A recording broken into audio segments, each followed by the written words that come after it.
Baiklah, Bismillahirrahmanirrahim. Assalamualaikum warahmatullahi wabarakatuh. Baiklah, di sini saya akan mempresentasikan hasil kerja saya mata kuliah rekayasa perangkat lunak yang mana saya membuat sistem pendaftaran pasien di klinik. Sebelumnya, perkenalkan nama saya Ahmad Izul Kamal dengan NIM 2023-31217.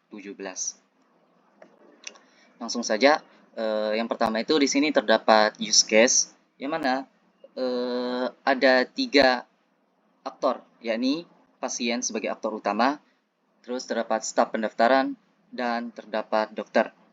Yang mana pasien ini akan mendaftar dulu terlebih dahulu, terus setelah itu dia validasi data pasien. Dan juga pasien ini akan mengadakan penjadwal pemeriksaan. Nah, terus pasien akan ada pemeriksaan yang dilakukan oleh dokter, setelah itu pembayaran tagihan. Selanjutnya terdapat kelas diagram untuk pendaftaran pasien di klinik.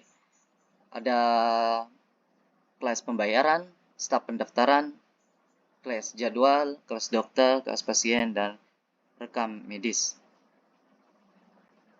Selanjutnya terdapat activity diagram, yakni terdapat pasien, staf pendaftaran, sistem pendaftaran, dan dokter, yang mana mula-mula pasien datang untuk mendaftar. Kemudian staf akan masukkan data pasien tersebut. Jikalau data lengkap, maka akan lanjut ke proses selanjutnya. Dan jika tidak, akan diulang lagi untuk melengkapi data tersebut. Nah, setelah kelengkapan data, maka dokter akan memeriksa jadwal untuk nanti pasien. Nah, setelah itu pilih jadwal pemeriksaan, kemudian mengonfirmasikannya ke sistem bahwasanya pasien ini telah terdaftar. Kemudian pemberitahuan ke pasien, kemudian pemeriksaan oleh dokter. Setelah pemeriksaan oleh dokter, maka sistem akan mengonfirmasi biaya administrasi yang dikeluarkan oleh pasien ke dokter. Selanjutnya, terdapat pasien akan mengecek biaya administrasi, pasien melakukan pembayaran melalui staf, dan sistem akan mengkonfirmasi pembayaran dari pasien tersebut. Selanjutnya di sini terdapat sequence diagram yang mana alurnya itu seperti apa, sequence pasien dan staf terlebih dahulu, di mana pasien datang ke klinik dan akan disambut oleh staf. Kemudian staf akan meminta informasi pasien. Nah, setelah staf meminta informasi pasien baru akan didata. Kemudian staf akan mengecek apakah pasien tersebut sudah terdaftar sebelumnya atau menjadi pasien baru. Nah, kemudian terdapat registrasi baru, kemudian staf mendaftar pasien baru ke sistem. Sistem akan memberikan ID ke pasien yang baru. Nah, di sini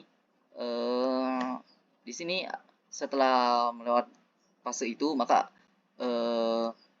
pasien akan menunggu untuk dipanggil oleh dokter. Dokter akan memanggil pasien, pasien akan melakukan pemeriksaan. Setelah pemeriksaan selesai, dokter akan mengonfirmasi ke sistem bahwasanya pasien ini sudah selesai diperiksa dan sistem akan menyerahkan rinciannya nanti. Nah, kemudian sistem akan menyerahkan administrasi tersebut ke staf, staf akan menyerahkan administrasi ke sistem, dan pasien akan melakukan administrasi, dan setelah itu selesai. Selanjutnya, di sini terdapat interface atau tampilannya.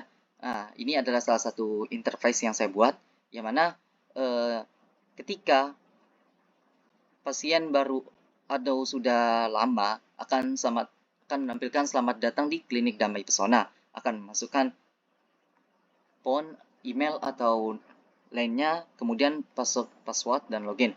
Kemudian di sini akan disambut kalau seandainya pasien tersebut lupa passwordnya. Nah, setelah itu di sini terdapat apabila terdapat pasien baru yang akan ingin registrasi di klinik Damai Pesona dengan semoga kita ini mulailah menyayangi diri sendiri dengan hidup sehat. Nah, setelah saya jelaskan dari use case, scan, activity diagramnya, kemudian di sini ada rencana pengujian dari sistem yang telah saya buat. Yang pertama itu ada pengujian fungsionalnya untuk memastikan bahwa setiap fungsi sistem berjalan sesuai dengan yang diharapkan.